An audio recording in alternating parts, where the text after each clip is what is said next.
नमस्कार, India voice देख रहे हैं आप और मैं हूं आपके साथ शिवम दुबे। बुलेटिन की शुरुआत करेंगे। सुप्रीम कोर्ट द्वारा SC/ST आरक्षण में क्रीमी लेयर और उपवर्गीकरण के फैसले के खिलाफ अनुसूचित जाति और जनजाति प्रकोष्ठ मोर्चा आज भारत बंद का आंशिक असर देखने लगा। भारत बंद में प्रशासन पूरी तरह मुस्तैद दिखा।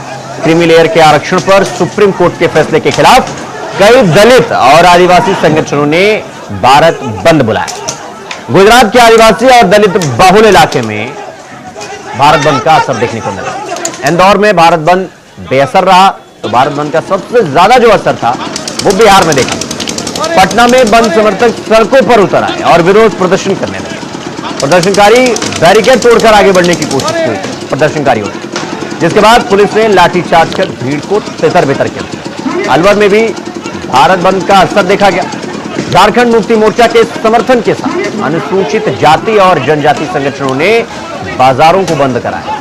वाहनों की आवाजाही पूर्णतया ठप रही। रांची में लोगों ने टायर जलाकर विरोध प्रदर्शन किया। राजस्थान में आरक्षण बचाओ संघर्ष समिति ने SC/ST आरक्षण पर सुप्रीम कोर्ट के फैसले के विरोध में बुलाए गए भारत बंद के दौरान अजमेर में बाइक रैली निकाली। इस दौरान प्रदर्शनकारियों के हाथों में नीले झंडे लहरा रहे हैं।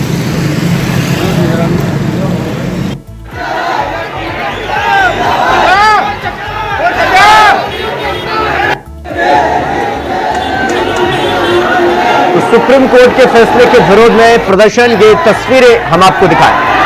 हाथ में नीला झंडा लेकर सड़कों पर लोग उतरे और सुप्रीम कोर्ट के फैसले के खिलाफ प्रदर्शन देखने को मिला। सुप्रीम कोर्ट के फैसले के विरोध में यह प्रदर्शन दिखा और भारत बंद का आंशिक लेकिन जोरदार प्रदर्शन भी देखने कहीं कहीं को मिला। सबसे ज्यादा जो विरोध प्रदर्शन का असर देखने को मिला वो बिहार में ट्रेनों को रोकने की कोशिश की गई। पटना में लाठीचार्ज देखने को मिला और सड़कों पर विरोध प्रदर्शन उग्र होता हुआ दिखाई दिया। तो आदिवासी और दलित इलाकों में भारत बंद का ज्यादातर असर देखने को मिला। अजमेर में बाकायदा विरोध प्रदर्शन को लेकर बाइक रैली निकाली गई और सड़कों पर प्रदर्शन, टायर जलाकर नाराजगी जाहिर की। सुप्रीम कोर्ट के फैसले का विरोध किया। तो यह 8 तस्वीर देख रहे हैं आप भारत बंद का असर। पहली तस्वीर आगरा की, जहां पर लोग सड़कों पर उतरे, हाथ में नीले झंडे लेकर यातायात को बाधित करने की कोशिश। दूसरा अजमेर, यहां पर भी कुछ उसी तरीके का माहौल देखने को मिला। जयपुर में भी लोग सड़कों पर हाथ में नीला झंडा लेकर लोग उतरे और आरक्षण का विरोध किया। चौथी तस्वीर ग्वालियर की है, वहां पर भी आपको सड़कों पर सन्नाटा और बैरिकेडिंग दिखाई देगी। रांची की बात करें तो झारखंड में भी ठीक इसी तरीके का माहौल रहा, लोग टायर जलाकर विरोध प्रदर्शन किए। पटना की बात करें तो सबसे ज्यादा जो भारत बंद का असर देखने को मिला वो पटना में मिला। पटना में लाठीचार्ज हुआ, ट्रेनों को रोकने की कोशिश हुई, यातायात को पूरी तरीके से बाधित करने का कोशिश किया गया। कानून व्यवस्था के साथ खिलवाड़ भी होता हुआ दिखा में। कुरुक्षेत्र, अगली जो तस्वीर देख रहे हैं 7वीं, वो कुरुक्षेत्र की। कुरुक्षेत्र में भी पुलिस पूरी मुस्तैदी से भारत बंद में विरोध प्रदर्शन जो कर रहे थे उनको लेकर पूरी तरीके से मुस्तैद दिखी, क्योंकि वहां भी हालात थोड़े बहुत बेकाबू होते हुए दिखाई दिए। अंतिम और 8वीं तस्वीर जो आप देख रहे हैं वो मथुरा की है। मथुरा में भी भारत बंद का असर देखने को मिला और आंशिक असर कह सकते हैं, क्योंकि शांतिपूर्वक माहौल था, लेकिन कई ऐसे शहर थे जहां पर इसका ज्यादातर असर देखने को मिला। तो ये 8 तस्वीरें हम आपको दिखा रहे हैं। आगरा, अजमेर, जयपुर, ग्वालियर, रांची, पटना, कुरुक्षेत्र और मथुरा, ये 8 तस्वीरें हम आपको दिखा रहे हैं इस वक्त। तो आदिवासी और दलित समाज और जो इलाके हैं वहां पर ज्यादातर असर देखने को मिला। अजमेर में ये जो आप तस्वीर देख रहे हैं दूसरी वाली, ये यहां पर बाइक रैली निकाली गई बाकायदा सुप्रीम कोर्ट के फैसले का विरोध करते हुए। हाथ में नीला झंडा और सड़कों पर बाइक रैली निकाली गई। जयपुर में भी वही हालचाल, ग्वालियर में भी वही तस्वीरें, रांची में टायर जलाया गया, पटना में लाठीचार्ज हुआ, कुरुक्षेत्र में पूरी तरीके से यातायात व्यवस्था और पुलिस की मुस्तैदी दोनों में एक विरोधाभास होता हुआ दिखाई दिया और बाइक रैली निकालकर विरोध प्रदर्शन किया गया। ये तस्वीरें भी हम आपको दिखा रहे हैं जगह जगह की, जहां पर आज भारत बंद जो बुलाया गया उसका असर जिन जिन शहरों में खास तौर पर देखने को मिला, उन शहरों का जिक्र हमने आपके सामने किया और 8 तस्वीरें हमने आपको दिखाई। देखिए, भारत बंद का जो आह्वान जो लोग किए हैं वे सब स्वार्थी तत्व हैं। स्वार्थी तत्व इसलिए मैं कहता हूँ कि वो मेरे भाई हैं, बड़े भाई हैं। छोटे भाई की प्रगति नहीं हो ऐसा चाह करके वो चाहते हैं कि 100 में 100 का लाभ हम ले लें। सुप्रीम कोर्ट को धन्यवाद देते हैं कि समय की नाजुकता को देख करके हम लोगों ने वर्गीकरण की बात किया। जैसे किसी घर में 4 भाई होते हैं, आपस में नहीं पड़ता है तो संसाधनों का बंटवारा कर लेते हैं और गोतिया के रूप में बढ़िया से रहते हैं। आज उसी प्रकार से हम चाहते हैं और माननीय सुप्रीम कोर्ट ने भी कहा कि वर्गीकरण होना चाहिए कि जो समाज 76 वर्ष आज़ादी के बाद भी आज उसका विकास नहीं हो सका है, उसको अलग व्यवस्था होनी चाहिए। और जो 76 वर्ष में शेड्यूल कास्ट आरक्षण का लाभ लेकर के doctor, engineer, IAS, IPS, foreign services में, राजदूत में, MLA में, पार्लियामेंट के मेंबर बन करके लाभ लिया है, जो 90% से ज्यादा है। शेड्यूल कास्ट को जितना सुविधा मिली, सुविधा है, वो सबका 90% वही 2, 4, 5 जातियां मिल करके ले लिया है। आरक्षण को लेकर आज SC ST के लोग विरोध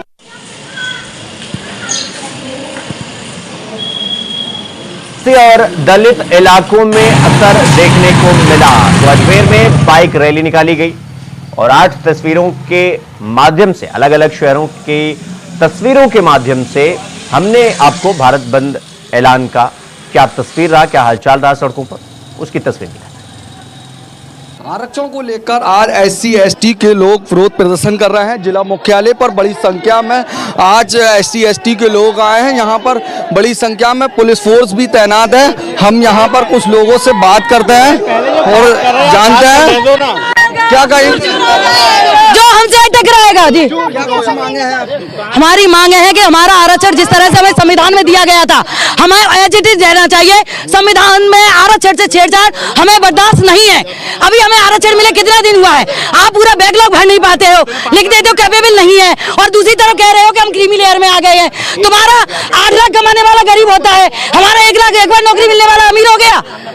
ये इस तरह का जो भेदभाव है जो सरकार कर रही है, जो संविधान को खत्म कर रही है और जो दूसरे तरीकों से आरक्षण को खत्म कर रही है, हम उसके खिलाफ अपनी आवाज बुलंद कर रहे हैं। सुप्रीम अनुसूचित जाति जनजाति को लेकर के आज जो क्रीमी लेजर की बात की जाए तो यहाँ पर जो है आज प्रशासन ने यहाँ पर रोड जाम कर दिया गया है। उनका कहना है कि जिस तरह भारत बंद की बात की गई थी, 21 तारीख को भारत बंद रहेगा, तो उसी को लेकर के बात की आज जनता संबर के चंदोसी चुन्नी मोहल्ला में दलित एकता मंच के कुछ अधिकारी और दलित एकता के लोग इकट्ठे हो चुके हैं। गांव से पब्लिक आ चुकी है और बात की जा रही है। तो यहाँ पर जो है इकट्ठे होने के बाद में वो एक जुलूस के तौर पर ज्ञापन देने के लिए तहसील जाएंगे, लेकिन यहाँ पुलिस प्रशासन का कहना है कि उनका यहाँ पे ही ज्ञापन दिया जाए। इसलिए मैं अपने कैमरामैन से कहूंगा कि किस तरह से बैरियर लगा रखे हैं उन्हें रोकने के लिए, क्योंकि उन्हें रोका जाएगा। और रोकने के बाद में उनका कहना है कि दलित एकता मंच के जो पदाधिकारी हैं और दलित समाज के लोग हैं, वो उनका कहना है कि हम जो ज्ञापन है और वो जो है तहसील में जाकर देंगे, क्योंकि उन्हें अपनी एकता दिखाने की बात की जाए या उन्हें अपना जुनून दिखाने के उनके साथ जो भी बाबा साहब भीमराव अम्बेडकर के जो संविधान से छेड़छाड़ की जाएगी उसका दिखा। आज ये वर्गीकरण किया जा रहा है। संविधान में, भारतवर्ष के संविधान में किसी भी व्यक्ति के लिए कोई ऐसे अधिकार नहीं छोड़ा है बाबा साहब ने जो दिया ना हो, भले वो अधिकारी हो, कर्मचारी हो, अपने युवा हो, वृद्ध हो, महिला हो, पुरुष हो, किसी भी क्षेत्र का हो, किसी भी भाषा का हो, सबके लिए न्याय की संगति रखी है और सब लोगों की व्यवस्था की गई है। आज 70 सालों से इन पर बैकलॉग भरा नहीं गया है और ये वर्गीकरण की बात कर रहे हैं। पहले उसको तो देख लो कि आपके डाटा आज तक कंप्लीट हुए हैं कि नहीं हुए, बराबर में आए हैं कि नहीं आए, पढ़े हैं कि नहीं पढ़े। ये तो आदेश सुप्रीम कोर्ट का है ना। सुप्रीम कोर्ट को तो कोई अधिकार ही नहीं है, ये सिर्फ संसद। इस खबर पर हमारे साथ हमारे 3 सहयोगी अलग अलग शहरों से हमारे साथ जुड़ गए हैं। मोहम्मद आसिफ हमारे सहयोगी लखनऊ से जुड़ गए हैं, धर्मेंद्र कुमार मोतिहारी से जुड़े हुए हैं और मोहम्मद फारूक हमारे सहयोगी जुड़ गए हैं मथुरा से। आसिफ, सबसे पहले मैं आपका रुख करूंगा। देखिए, आज भारत बंद का ऐलान था, सब कुछ देखने को मिला सड़कों पर। फिलहाल लखनऊ की क्या तस्वीरें आज देखने को मिली पूरा दिन? आसिफ जी बिल्कुल, आज जिस तरह से भारत बंद का आह्वान किया गया था और खासकर बसपा की तरफ से भले ही समाजवादी पार्टी और आजाद समाज पार्टी का समर्थन मिला इस भारत बंद को लेकर, लेकिन अगर राजधानी लखनऊ की बात करें तो राजधानी लखनऊ में भारत बंद का असर मिला जुला देखने को मिला। अम्बेडकर प्रतिमा पर दर्जन भर से अधिक कार्यकर्ता और नेता पहुंचे थे जो बसपा से संबंध रखते थे। वहीं दूसरी तरफ समाजवादी पार्टी कार्यकर्ता और नेताओं ने एक अलग जगह पर प्रदर्शन की रूपरेखा तय की थी। और अगर प्रदर्शन की बात करें तो साफ तौर पर मांग किया कि जो क्रीमी लेयर आरक्षण है यह स्वीकार नहीं किया जाएगा। और कार्यकर्ताओं ने जो है जिला प्रशासन के जरिए ज्ञापन भी भेजा और आरक्षण को खत्म करने की मांग भी की। फिलहाल जिस तरह से एक एयर बनाया जा रहा था सीएम की भारत बंद होगा और कहीं न कहीं जो है लोग इससे जो है प्रभावित होंगे, लेकिन राजधानी लखनऊ में कहीं भी ऐसा नहीं दिखा कि जिससे जो भारत बंद आह्वान था सफल दिखा। ठीक है आसिफ, मैं आपके पास आऊंगा। फारूक, मैं आपके पास आ रहा हूं। देखिए, जिस तरीके से हमने देखा कि भारत बंद का ऐलान मथुरा में भी हमें उसका असर देखने को मिला, मथुरा में क्या तस्वीरें देखने को मिली, क्या हालात थे? फारूक जी बिल्कुल शिवम, मथुरा की जो स्थिति थी, आज सड़कों पे हजारों लोग नीला झंडा लेकर दिखाई दिए और तमाम लोग नारे लगाते हुए दिखाई दिए। जिस दिन से सुप्रीम कोर्ट का ये आदेश आया था कि क्रीमी लेयर के मुताबिक अब आरक्षण होगा, उसी से दिन से ही लोगों में एक अलग ही माहौल बन गया था। इसको लेकर आज हजारों समर्थक यानी हजारों लोग SC/ST के कलेक्ट्रेट पे उन्होंने कूच किया और कलेक्ट्रेट टैंक चौराहे से लेकर और कलेक्ट्रेट तक बिल्कुल जाम की स्थिति हो गई थी। अलग अलग जो संगठन है जैसे समता फाउंडेशन है और महात्मा फुले राव संगठन है, इन सब संगठनों ने अलग अलग जो अराजनैतिक संगठन है सबने अपना अपना समर्थन दिया। तमाम वकीलों ने भी अपना समर्थन दिया और समर्थन देने के बाद जो है सबने अपना अपना ज्ञापन दिया जिलाधिकारी को। और ज्ञापन में एक ही मांग है कि SC/ST का जो आरक्षण है उसको जो है खत्म ना किया जाए। उन लोगों का कहना है कि सबसे पहले बैकलॉग की जगह है उनको सरकार भर नहीं पा रही है और नई नई चीजें शुरू की जा रही हैं। तो हालांकि हमने लोगों से बात भी करी और पूछा कि आप जो है ये सुप्रीम कोर्ट का आदेश है, सुप्रीम कोर्ट द्वारा ये आदेश किया गया है, क्रीमी लेयर का आदेश किया गया है, तो वो लोगों का कहना था कि भारत सरकार को इस पर जो है अपना काम करना चाहिए था। भारत सरकार ने अपना काम नहीं इस पर किया है, तो लोगों को का गुस्सा जो है बिल्कुल देखने लायक था। तमाम लोगों ने ठीक है फारूक, ठीक है, मैं आपके पास आऊंगा। धर्मेंद्र, मैं आपके पास आ रहा हूं। मोतिहारी की क्या तस्वीरें थी? भारत बंद का क्या कुछ असर देखने को मिला वहां पर? भीम सेना ने हर चौक चौराहे पर, हर गली मोहल्ला NH यानी मुजफ्फरपुर और रक्सौल जाने वाली NH पे जाम किया और अग्नि जलाई। लोगों का ये कहना है कि कोर्ट के आदेश एक गलत है, इसके खिलाफ हम लोग आज बंदी भीम सेना ने जमकर उत्पात मचाया हर चौक चौराहे पर, हर गली मोहल्ला में। यहाँ तक कि दुकानों पर घुसकर जबरदस्ती दुकान बंद करवाया और NH को भी जाम कराया। जी धर्मेंद्र, सबसे ज्यादा जो असर देखने को मिला वो बिहार में मिला। बिहार में ट्रेन रोकने की कोशिश की गई, पूरी तरीके से यातायात को प्रभावित करने का कोशिश किया गया और लाठीचार्ज भी हुआ इसके एवज में।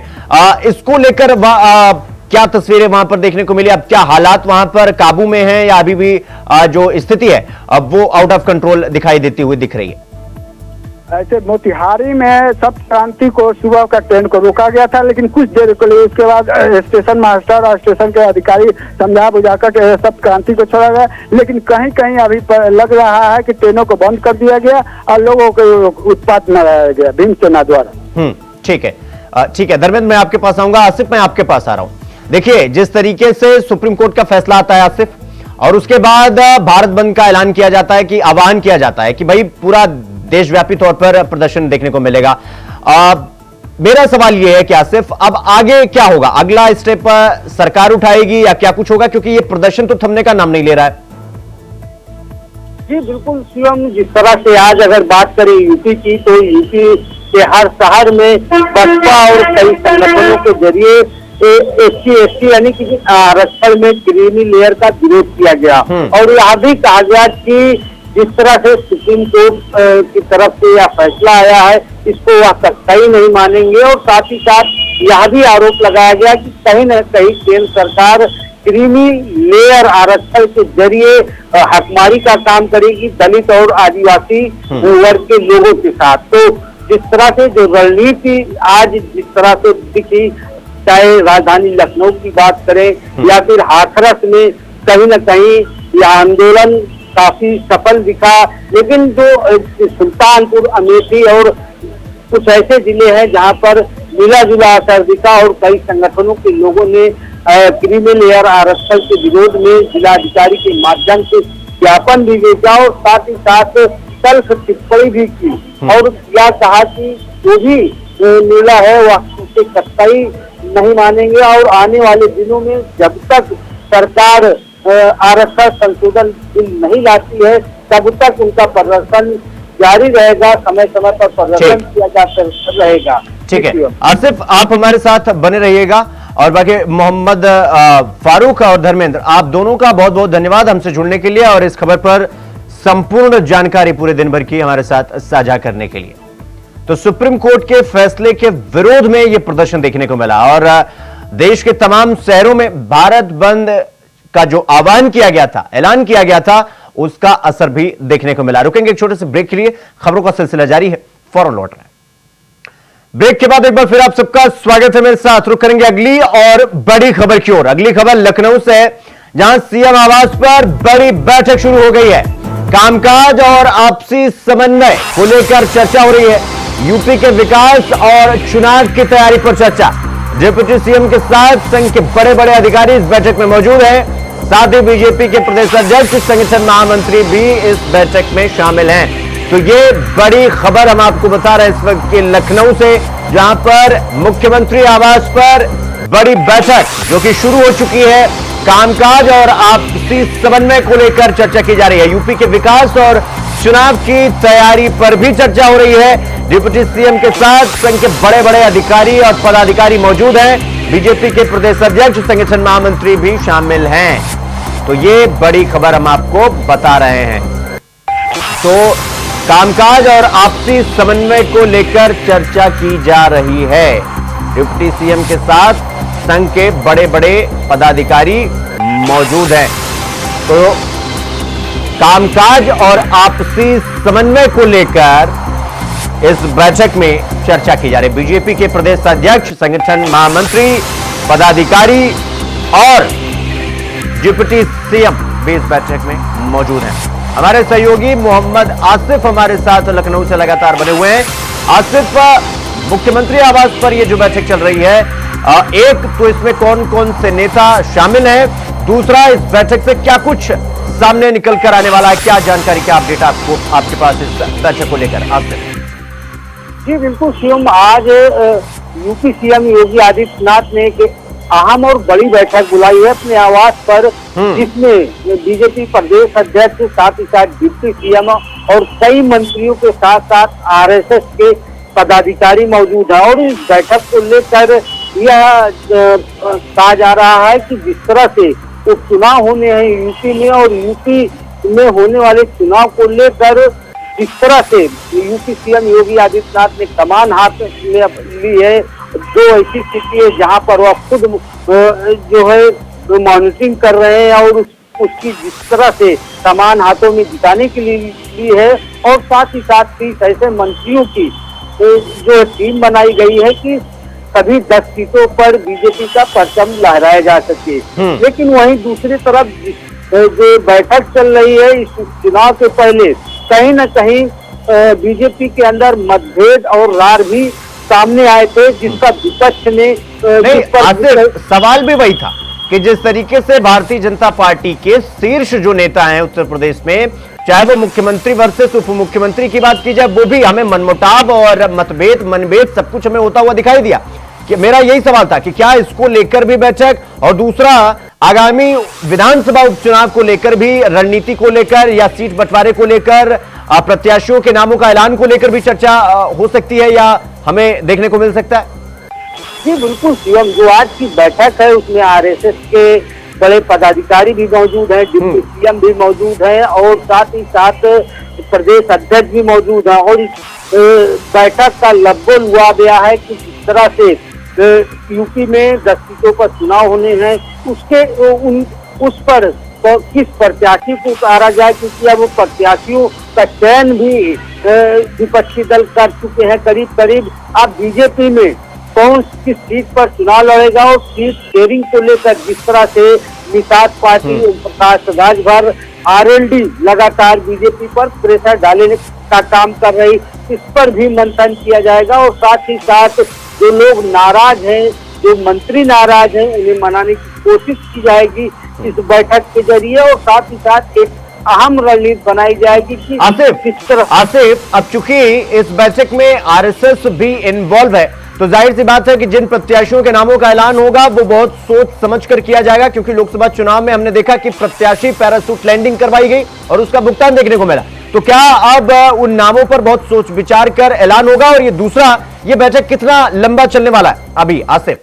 देखिए शिवम, जिस तरह से लोकसभा चुनाव में कहीं न कहीं बीजेपी को यूपी में बड़ी शिकस्त मिली और इस परिणाम आने के बाद लगातार रार और अंतर कला का भी दौर चला, चाहे डिप्टी सीएम और सीएम के बीच मामला रहा हो या फिर जो संगठन के पदाधिकारी नाराज रहे। और वहीं दूसरी तरफ यह भी सामने आया कि लोकसभा चुनाव में कहीं न कहीं पैराशूट प्रत्याशी उतारे गए, जो संगठन चाहता था उनकी मंशा नहीं पूरी की गई थी, और साथ ही साथ जो संगठन के कार्यकर्ता चाह रहे थे उनकी भी डिमांड नहीं पूरी की गई।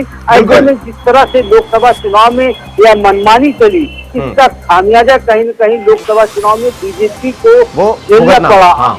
और यही वजह है कि अब बीजेपी कोई कसर नहीं छोड़ना चाहती, क्योंकि उपचुनाव के जरिए कहीं न कहीं 27 की तस्वीर भी दिखाई दे सकती है। तो यही वजह है कि कोई चूक न हो, कोई संगठन का पदाधिकारी ना नाराज हो, और साथ ही साथ प्रत्याशियों के चयन में कोई कमी न रह जाए। आसिफ, बहुत बहुत धन्यवाद आपका जुड़ने के लिए हमसे और पूरी जानकारी हमारे साथ साझा करने के लिए।